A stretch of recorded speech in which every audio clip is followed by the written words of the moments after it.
Before beginning, take a picture of the actuator so you know which direction to place the new actuator.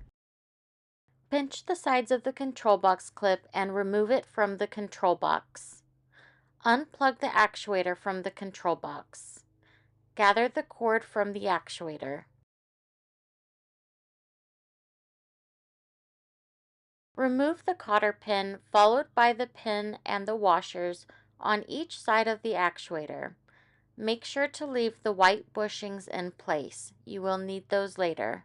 Also be sure to keep the washers, pin, and cotter pins for when you install the new actuator.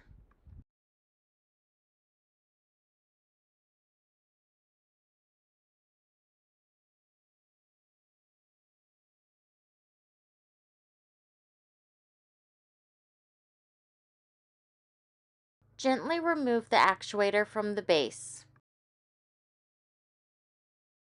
Refer to your picture for actuator placement. With the base in the flat position, place the actuator in line with the holes.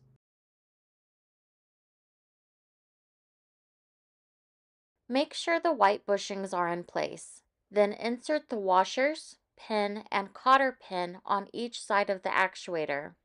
Ensure there are enough washers to make a tight fit to prevent any wobbling of the actuator, which could damage the base.